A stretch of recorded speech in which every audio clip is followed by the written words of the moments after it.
Kita sampai kepada firman Tuhan. Hari ini kita akan melihat Kisah Rasul pasal 18.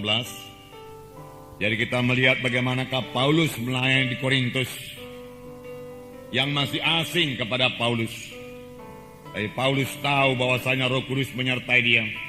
Dan dia maju terus mengabarkan Injil di Korintus. Walaupun dia telah mendapat banyak tekanan-tekanan di Athena. Sebab Paulus berangkat dari Athena menuju Korintus setelah dia melayani di Athena. Saudara, dikatakan tadi di sini kemudian Paulus meninggalkan Athena lalu pergi ke Korintus. Memang sangat sulit pelayanan Paulus di Athena. Dan Paulus tidak begitu berhasil di Athena. Hanya beberapa orang saja selamat. Mereka bahkan mengejek Paulus dan menertawakan Paulus. Oleh sebab itu Paulus mengambil keputusan untuk meninggalkan Athena dan berangkat ke Korintus. Kota Athena penuh dengan patung-patung dewa, penuh dengan kuil-kuil penyembahan berhala. Dan Athena ini juga banyak ahli-ahli falsafah yang sangat bangga dengan filsafat-filsafat mereka. Filsafat yaitu mereka dapat menerangkan sesuatu dengan perkataan yang tepat. Nah, kepada orang-orang yang demikianlah Paulus mengabarkan Injil. Karena Paulus merasa sangat sedih hati dan kasihan melihat mereka. Walaupun mereka mengatakan dirinya beragama. Agama mereka, saudaraku, ada golongan Stoa, golongan Epikurus, dan lain sebagainya. Ya, tetapi itu semua tidak membawa mereka kepada keselamatan. Paulus merasa terbeban. Paulus merasa sedih.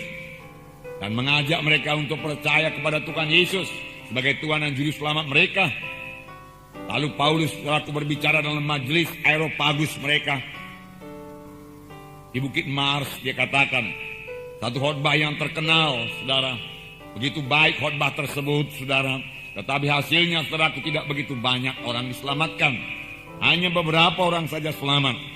Bahkan waktu Paulus mulai mengkhotbahkan mengenai Tuhan Yesus, kematian dan kebangkitannya, mereka menertawakan Paulus dan mengejek Paulus. Mereka mengatakan Paulus itu seorang peleter. Peleter yaitu seekor burung kecil, ya, yang suka memungut makanan di sana sini, di sana sini. Nah, jadi dia katakan Paulus sedikit falsafah di sini, sedikit falsafah di sana, sedikit falsafah di sini. Lalu kau kumpulkan, kau beritakan kepada kami. Oleh sebab itu Paulus digelar oleh mereka itu, dinamai mereka itu si peleter. Si peleter itu meremehkan, melecehkan Paulus. Jadi mereka, saudaraku, tidak percaya kepada Injil yang dibawa oleh Paulus. Oleh sebab itu, saudaraku, Paulus mengambil keputusan berangkat ke Korintus dengan hati yang berat, saudaraku. Dia tidak begitu berhasil di Athena, hatinya berat. Namun itu tidak membuat Paulus berhenti mengabarkan Injil. Dia diejek di Athena, tetapi dia meneruskan pelayanannya ke Korintus. Dia tidak mau kalah. Dan nanti kita baca bahwasanya sesampainya di Korintus dia sudah dalam keadaan lemah. Sampainya di Korintus dia sangat takut untuk gagal kembali. Jadi dia mengabarkan Injil pada mulanya seorang diri saja di Korintus. Padahal Korintus kota yang besar, kota perdagangan pada waktu itu. Penduduknya kira-kira 400.000 jiwa. Itu masuk kota yang besar, jajahan Roma. Jadi nyatalah, saudaraku, di Korintus ini Paulus menghadapi tantangan yang sangat berat. Tetapi dia percayakan Injil Tuhan. Dia percaya Injil Tuhan bisa mengobatkan mereka. Dan Tuhan yang mengutus Paulus ke Korintus. Oleh sebab itu bagaimanapun jahatnya kota itu, bagaimanapun najisnya kota Korintus itu, bagaimanapun gelapnya kota Korintus itu, Paulus mengabarkan Injil Tuhan dengan bersandar penuh kepada kuasa Tuhan. Nah, apa yang diperbuat oleh Paulus di Korintus?